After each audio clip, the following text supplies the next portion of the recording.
गणेश गीता का तीसरा अध्याय ज्ञान योग।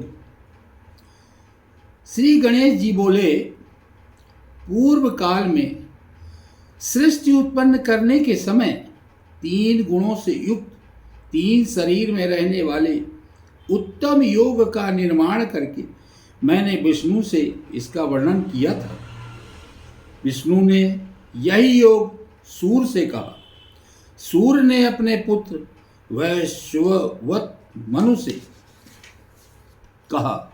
इसके उपरांत परंपरा से प्राप्त हुए इस योग को महर्षिगण जानते रहे। हे राजन, कलयुग में यह बहुत काल बीत जाने से नष्ट हो गया तथा इसे श्रद्धा विश्वास के अयोग्य तथा निंदनीय समझा गया। अब फिर तुमने मेरे मुख से इस पुरातन योग को सुना है। यह गुप्त से गुप्त अत्यंत कल्याणकारक और संपूर्ण वेदों का सार है। राजा वरेण्य बोले, हे गजानन, आप तो इस समय गर्भ से उत्पन्न हुए हैं, फिर आपने विष्णु से यह उत्तम योग किस प्रकार से वर्णन किया? गणेश जी बोले, हे राजन, मेरे और तुम्हारे अनेक जन्म बीत चुके हैं।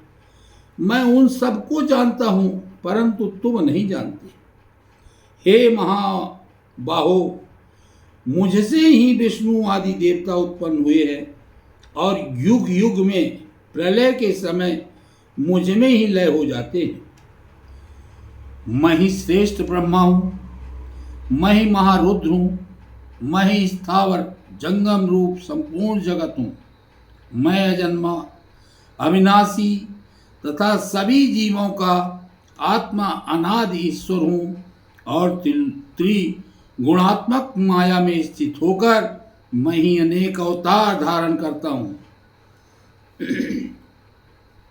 जिस समय अधर्म की वृद्धि और धर्म की हानि होती है, उस समय साधुओं की रक्षा और दुष्टों को मारने के लिए मैं अवतार लेता हूँ। मैं अधर्म के समूह को नष्ट कर धर्म का स्थापन करता हूँ और अनेक प्रकार की लीला कर आनंद से दुष्टों तथा दैत्यों का वध करता हूँ। अनेक रूप धारण कर मैं वर्ण, आश्रम, मुनि और साधुओं का पालन करता हूँ। इस प्रकार से जो युग युग में मेरी दिव्य विभूति को, मेरे कर्म वीर और रूप को जानता है तथा अहंकार और ममता बुद्धि का त्याग कर देता है, वह मुक्त हो जाता है। इच्छा रहित, निर्भय, क्रोधहीन, मुझ में ही आश्रित, मेरी ही उपासना करने वाले विज्ञान और तपस्या से शुद्ध होकर अनेक प्राणी मुझको प्राप्त हो गए।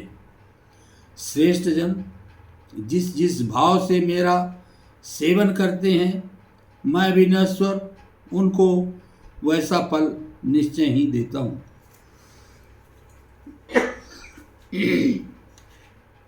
हे राजन, जिस प्रकार से दूसरे लोग भी मेरे अनुयायी हो जाएं, इसी प्रकार का व्यवहार वे अपने तथा दूसरे मनुष्यों में करते हैं।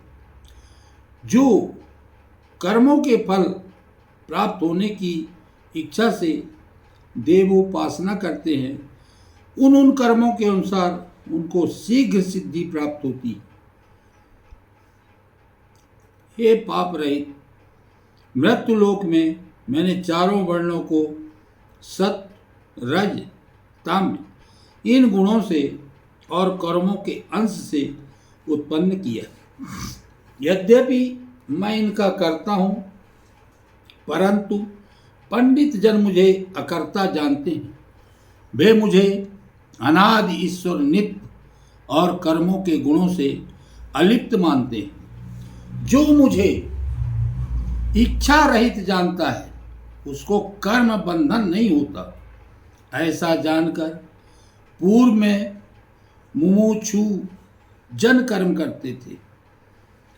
वासना जो कि संसार का मूल और दृढ़ कारण है, और वही अज्ञान का बंधन है, इसे जानकर प्राणी सबसे मुक्त हो जाता है।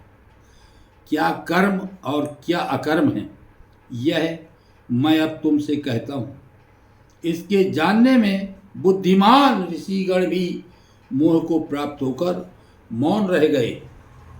हे प्रिय, कर्म, अकर्म और विकर्म का तत्व मुक्ति की इच्छा करने वालों को जानना आवश्यक है। वे तीनों ही कर्म हैं, इनकी गति जानना महाकठिन है। क्रिया में अक्रिया का ज्ञान और अक्रिया में क्रिया की बुद्धि जिसकी होती है, वह इस लोक में सभी कर्मों का करने वाला होकर भी मुक्त हो जाता है।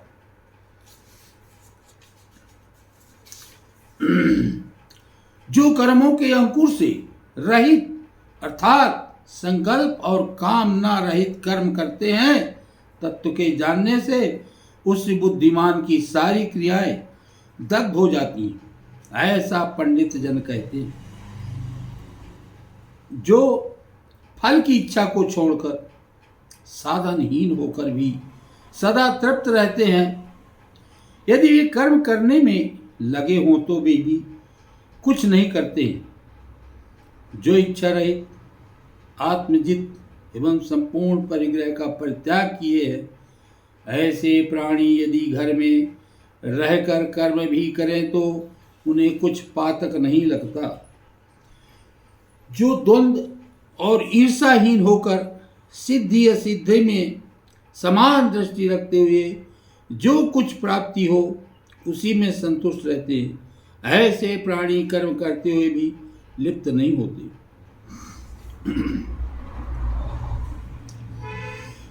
संपूर्ण विषयों से मुक्त और ज्ञान विज्ञान युक्त प्राणी के सारे कर्म यज्ञ ही हैं और उसकी सारी क्रियाएं विलीन हो जाती हैं।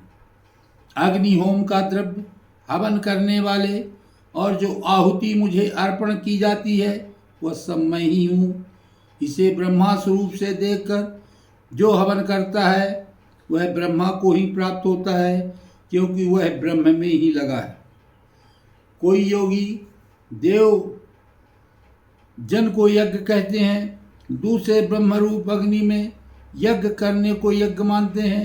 हे राजन, कोई योगी संयम रूप अग्नि में श्रोत्रादि इंद्रियों का हवन करते हैं, कोई इंद्रिय रूपी अग्नि में शब्दादि विषयों की आहुति देते हैं, कोई दूसरे ज्ञान में जलती हुई वैराग्य रूपी अग्नि में संपूर्ण इंद्रिय कर्म और प्राणों का हवन करते हैं, कोई द्रव्य यज्ञ का अनुष्ठान कर, कोई तपस्या से, कोई स्वाध्याय से, कोई महात्मा तीव्र व्रत से और कोई ज्ञान से मेरा यजन करते हैं।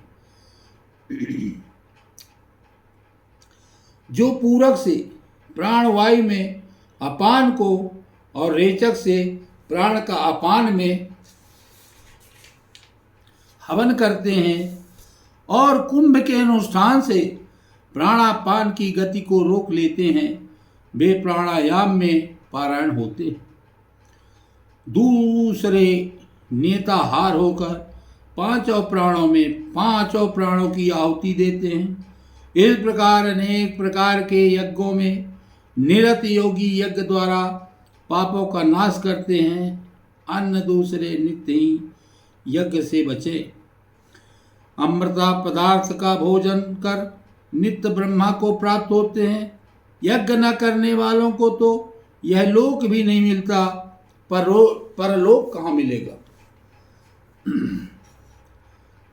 हे राजन, वेदों में मन, वचन, कर्म के बहुत प्रकार के यज्ञ वर्णित हैं।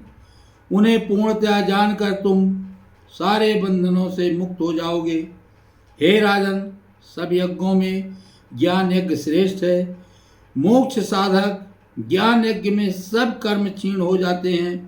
हे पुरुष श्रेष्ठ, उस ज्ञान यज्ञ को सत्पुरुषों की सेवा और प्रश्न से प्राप्त करो। तत्व को जानने वाले ज्ञानी जन तुम्हें शुश्रूषा से उसको कहेंगे।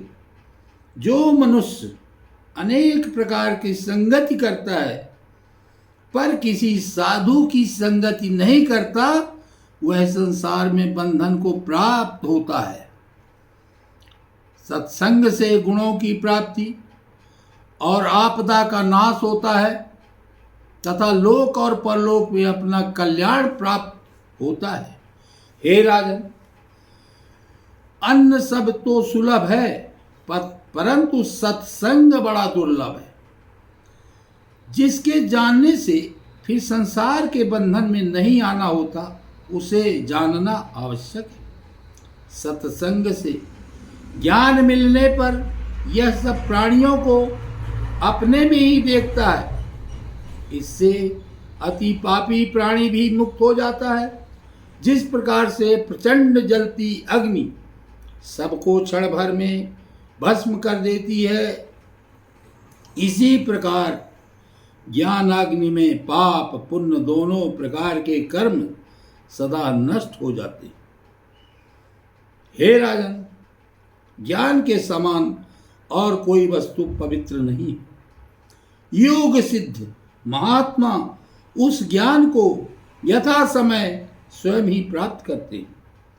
इंद्रियों को वश में करने वाला भक्तिमान तत्पर पुरुष ही ज्ञान को प्राप्त कर सकता है, और ज्ञान प्राप्त होने से थोड़े समय में ही वह मुक्ति को प्राप्त हो जाता है। जो भक्तिहीन, श्रद्धा रहित और सर्वत्र संदिग्ध चित्त वाला है, उसे कल्याण की प्राप्ति नहीं होती, न ज्ञान होता है तथा उसका यह लोक और परलोक नष्ट हो जाता है। हे राजन, जो आत्म ज्ञान में रत हैं, जिन्होंने ज्ञान से सभी संदेह दूर कर लिए तथा योगी में स्थित होकर जिनके कर्म क्षीण हो गए हों, वे बंधन में नहीं पड़ते। इस कारण ज्ञान रूपी खड्ग से मन के अज्ञान तथा संशय को बलपूर्वक काटकर मनुष्य को योग का आश्रय लेना उचित है।